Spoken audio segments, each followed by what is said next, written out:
بسم اللہ الرحمن الرحیم۔ السلام علیکم۔ آپ دیکھ رہے ہیں D D P analytica. International level پہ انٹرنیشنل سینیریو میں جو اہم ایونٹس ہوئے ہیں اس میں شنگھائی کوآپریشن آرگنائزیشن کی میٹنگ، جس میں کہ خصوصی طور پہ چائنا اور رشیا کے لیڈرز نے، دونوں کے صدور نے میٹنگ کی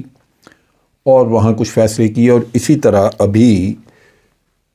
چائنا اور رشیا کی اسٹریٹجک پارٹنرشپ کے اوپر جو کمیٹی بنائی ہوئی ہے انہوں نے، اس کمیٹی کی میٹنگ بھی چائنا میں ہوئی ہے۔ لیکن دوسری طرف یونائٹڈ اسٹیٹس کے صدر جو بائیڈن نے ایک انٹرویو دیا، یہ تقریباً 60 منٹ کا انٹرویو، جس میں چند ایک باتیں انہوں نے کچھ اپنے ملک کی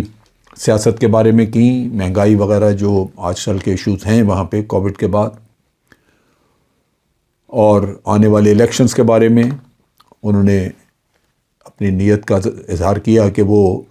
باوجود اس بڑھاپے کے وہ اگلا الیکشن لڑنا چاہتے ہیں۔ لیکن جو امپورٹنٹ چیز تھی وہ تھی، انہوں نے ایک اپنی طرف سے ایک وارننگ دی چائنا اور رشیا دونوں کو، اور اس بات کا اظہار کیا کہ جو امریکہ کی اکانومی میں جو اس وقت صورتحال ہے، یعنی اکانومی خاصی پیچھے رہ گئی ہے، اور اوپر یوکرین کی جنگ ہے جہاں وہ پیسہ بھی لگا رہے ہیں، تو یہ اکانومی جلدی ریباؤنڈ کرے گی۔ اب اس وقت صورتحال چائنا اور رشیا کے اگر دیکھیں اس کے تناظر میں، تو ایک یوکرین کی جنگ چل رہی ہے جہاں امریکہ یوکرین کو بے پناہ ہتھیار دے رہا ہے، ویپنز دے رہا ہے، اور اس کے ساتھ ساتھ سوفسٹیکیٹڈ ویپنز کے ساتھ ساتھ ان کو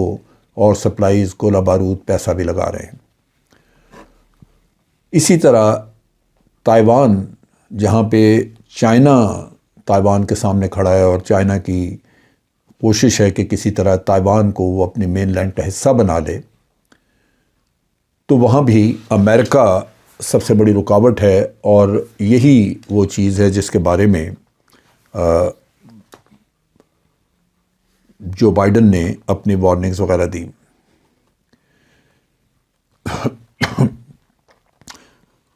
اس نے، جو بائیڈن نے اس میں خاص طور پہ کہا کہ تائیوان کا جہاں تک تعلق ہے، جو بائیڈن نے کہا کہ اگر چائنا نے کوئی ایسی حرکت کی جہاں پہ خطرہ ہوا کہ وہ تائیوان پہ قبضہ کرنا چاہتا ہے،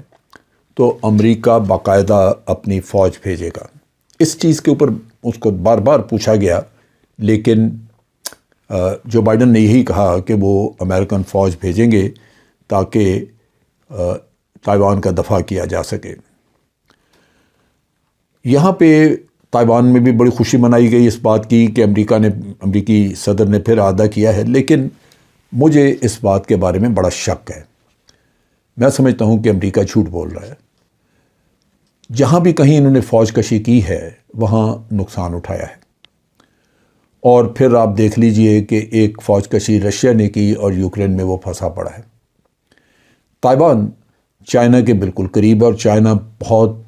زبردست طریقے سے کمیٹڈ ہے کہ اس نے تائیوان کو اپنی مین لینڈ کا حصہ بنانا ہے۔ لہٰذا اپنے ملک سے ہزاروں میل دور آ کے چائنا کے ساتھ وہاں پہ جنگ لڑنا، یہ جو بائیڈن کے بس کی بات نہیں ہوگی۔ لیکن بہر صورت دھمکی انہوں نے دے دی ہے،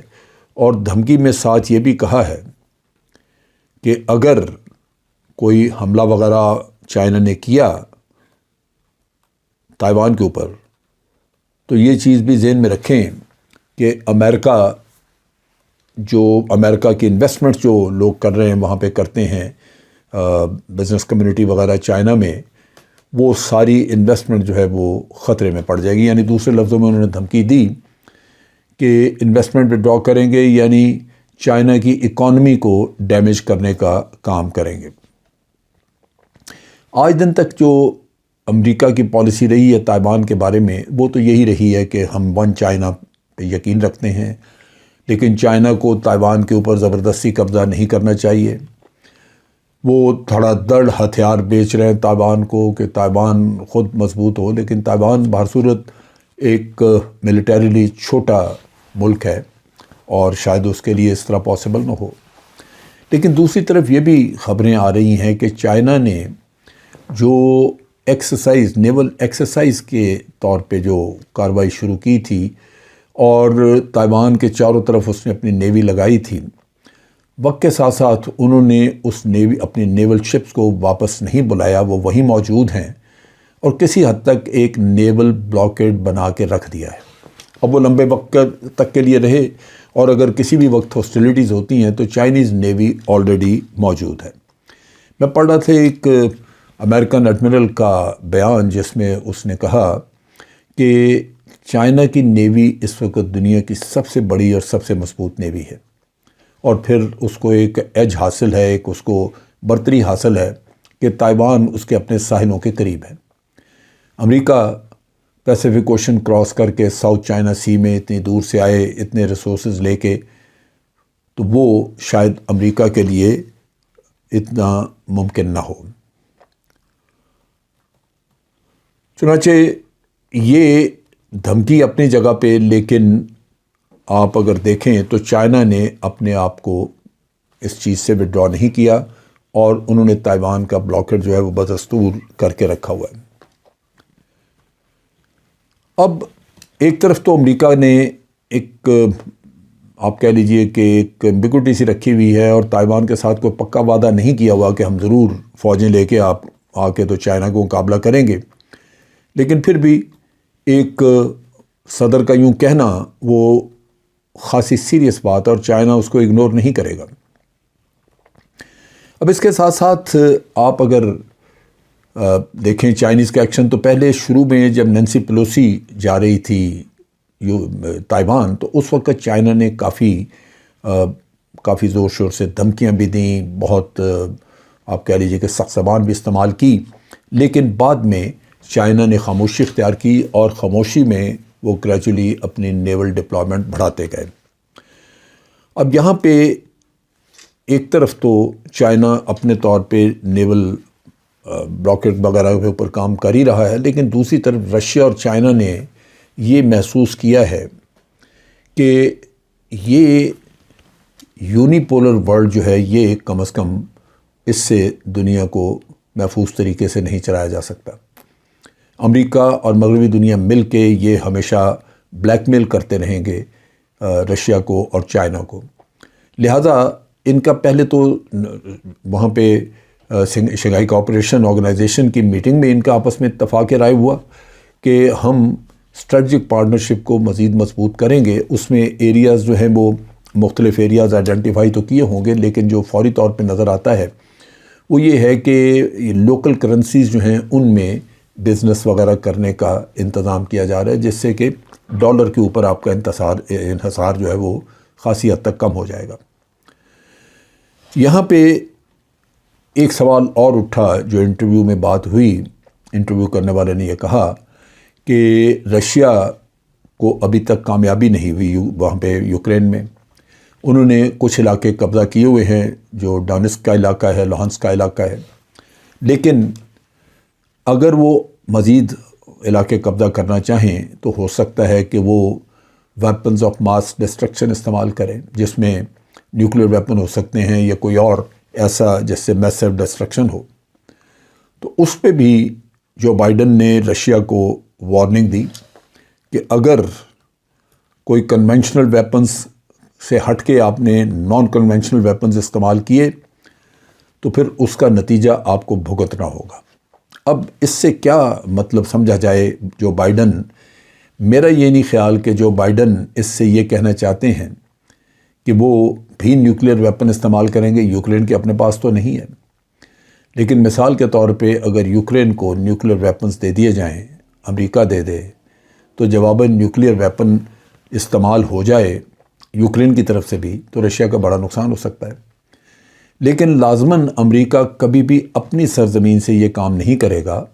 کیونکہ اس کا جوابی بار پھر رشیا کی طرف سے امریکہ کے اوپر آئے گا۔ لہٰذا یہاں بھی ابھی چیزیں واضح نہیں ہیں، لیکن اس کی پاسبلٹی دیکھتے ہوئے جو بائیڈن نے یہ کہا ہے کہ اس کا ہمیں رشیا کو وارن کر دیا ہے کہ اس کے نتائج ہوں گے جو رشیا کو بھگتنے ہوں گے، اور نتائج واضح نہیں کیے، لیکن پاسبلٹی یہی ہو سکتی ہے کہ وہ اسی طرح کے ویپن جو ہیں وہ یوکرین کو مہیا کر دیں کہ چلا دیں آپ بھی رشیا کے اوپر۔ بہرصورت رشیا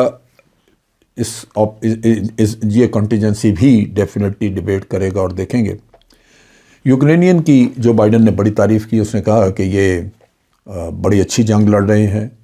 اور ان کو بڑی کامیابیاں ہوئی ہیں۔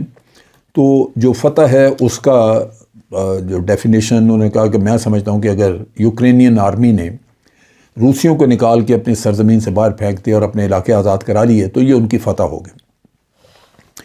بہرصورت اس فتح کا ایک ڈارک پہلو، اس کا تاریک پہلو یہ ہے کہ اس پروسیس میں یوکرین تباہ بہت ہوا ہے، ان کے جانی مالی نقصان بے پناہ ہوا ہے۔ اس کے بارے میں کوئی خاص بات نہیں کرتا بائیڈن نے نہیں کی۔ اب جو یہاں پہ چائنیز نے بھی جو اپنی میٹنگز وغیرہ کی ہیں رشیا کے ساتھ، وہ ساری یہ ڈیولپمنٹس وغیرہ دیکھ رہے ہیں، اور انہوں نے انہی ڈیولپمنٹس پہ امریکن بلیک میل سے بچنے کے لیے انہوں نے یہ کہا ہے کہ گلوبل سٹیبلٹی اگر ہم نے قائم کرنی ہے تو اس یونی پولر سسٹم سے ہٹنا ہوگا۔ یونائٹڈ نیشن سسٹم تو ٹھیک ہے، وہ چلے گا، لیکن رشیا اور چائنا کو آپس میں تعاون کرنا ہوگا۔ دیکھنا ہوگا کہ آنے والے دنوں میں یہ دونوں ملک آپس میں کس کس چیز میں تعاون کرتے ہیں۔ ایک چیز تو واضح ہے کہ ایک تو جیسے میں نے کہا کہ لوکل کرنسیز میں بزنس اور اس سے ڈالر پہ آپ کا انحصار کم ہوگا۔ دوسری طرف یہ ہے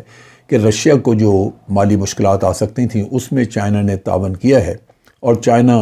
بہت لمبے وقت کے لیے رشیا کی گیس اور بہت بڑی مقدار میں خریدنے کا اس نے ایگریمنٹ کیا ہے، جس سے چائنا کی طرف سے رشیا کو اچھی خاصی پیمنٹس ملیں گی۔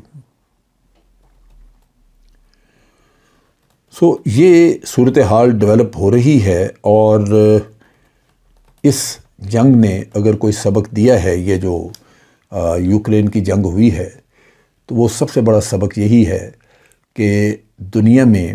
امریکہ اور مغربی دنیا کا، مغربی ممالک کا تسلط ختم کرنے کی ضرورت ہے۔ اگر یہ نہ کریں گے تو دنیا محفوظ نہیں رہے گی، اور اگر جنگ سے محفوظ رہی بھی تو مغربی دنیا باقی دنیا کو بلیک میل ضرور کرتی رہے گی، اور اس بلیک میل سے بچنے کے لیے ایک ایسا سسٹم لانے کی ضرورت ہے جو فیئر ہو، جو انصاف پہ مبنی ہو، برابری پہ مبنی ہو، جس میں ون ون سچویشن ہو، سارے ممالک ایک دوسرے کے مالی مفادات کا خیال رکھیں اور دنیا امن کے راستے پہ چل سکے۔ یہ وہ تھیم ہے جو چائنا رشیا کے سامنے رکھتا ہے، اور اس کو اچیو کرنے کے لیے ایک دوسرے کے ساتھ وہ تعاون بڑھاتے جا رہے ہیں۔ آج کے لیے اتنا ہی۔ افواج پاکستان زندہ باد، پاکستان پائندہ باد۔